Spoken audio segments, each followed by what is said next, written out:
Boa noite, hoje é o vídeo 150 da minha saga de gravar um vídeo por dia, todo dia por um ano. Então serão 365 vídeos de uma filosofia, de um diário, de um vlog, de um tema, de um assunto, como se fosse uma cápsula do tempo, né?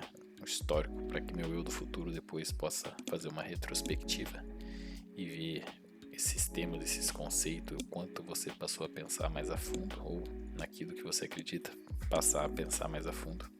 Porque essa é a ideia, né? Nós buscarmos nos melhorarmos, aperfeiçoarmos, estar sempre pensando na nossa mudança, nos tornarmos seres humanos melhores, né? Pessoas melhores. Então, essa mentalidade de estar buscando sempre transformação pessoal através do autoconhecimento é algo muito significante, assim, na minha vida, né? E não isso, mas também para o meu eu do futuro ver, então conseguir calcular o quanto isso mudou, né? Nesse caso, né? Quanto você se transformou para uma pessoa melhor. E hoje no episódio 150, acho que vocês já viram o tema aí, é a pergunta mais famosa de tudo, né? A pergunta mais de toda autoajuda, né? Quem sou eu, né?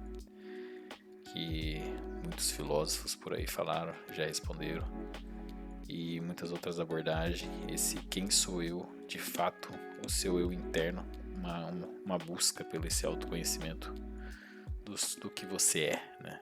Então, se for pensar assim, eu não consigo mais me identificar com as minhas emoções, então eu não me identifico mais com as emoções negativas, apenas com as emoções, no caso, positivas de ser humano, né? Então, as emoções não me dominam mais nesse caso, né?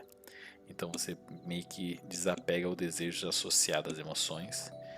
Você não é mais movido pelas suas paixões, no caso, cegamente, né? Mas sim passa a ver mais o mundo de forma consciente, né? Como um todo.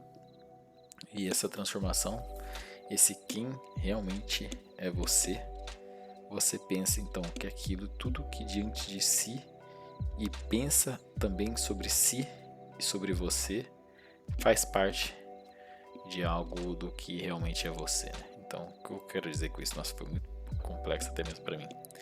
Porque você, na verdade, é aquilo que você afirma e que os outros passam a acreditar do que você é, né?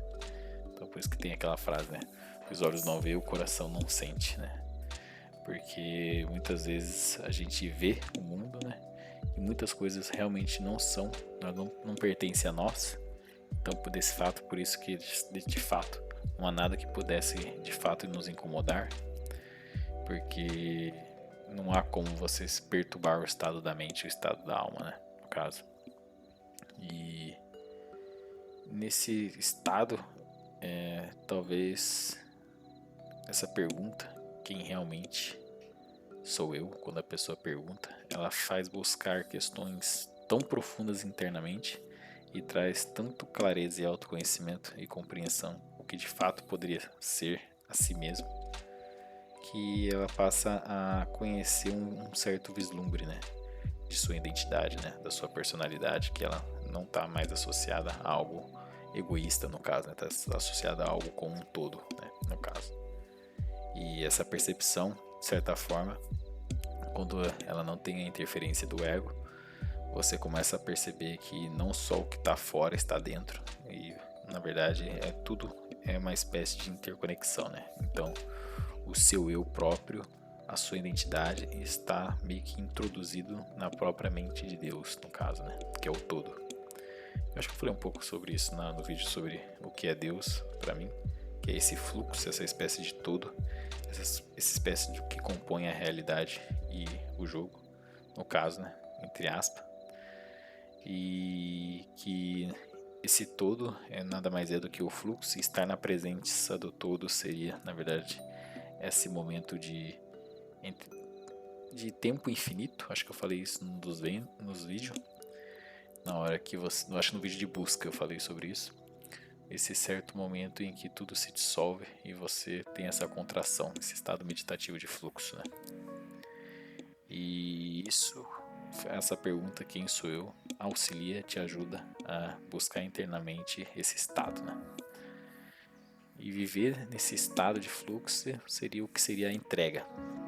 E essa entrega está associada a ter uma resposta ao mundo de forma intuitiva. E seria algo muito interessante, né? Isso. Nossa, saiu do pergunta do quem sou eu e chegou no como que seria ter a resposta de forma intuitiva, né? Que na verdade é uma pergunta de busca, né? Interna, né? Bom, é o que eu acho, né?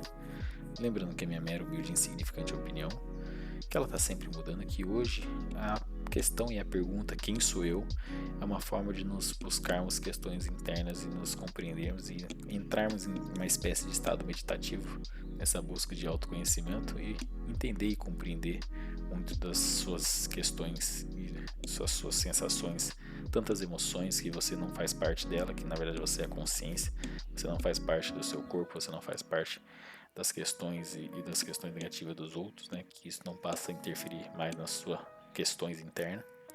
E nessa pergunta do quem sou eu te leva para uma maior contemplação de clareza da interconexão do todo, né?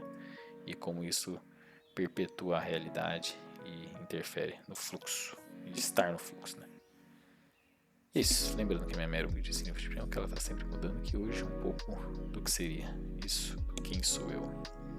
Eu ainda estou buscando quem realmente sou, mas é uma questão de muito interessante, né? Você compreender a si mesmo, né? E quando você passa a entender, conheça a ti mesmo, que você conhecerá o mundo, né? Então tudo que é a verdade da compreensão do todo e do rasgar o véu da realidade tá na base de compreender meio que a sua própria realidade dentro da sua mente, né? E ela você consegue compreender depois o mundo externo. Isso te dá muita clareza, muita compreensão do mundo, como ele é, né? O que seria a verdade, né? Bom, enfim, é isso. Até amanhã no vídeo 151 de uma história parte 3. Uma lembrança, né? Interessante, talvez, de um passado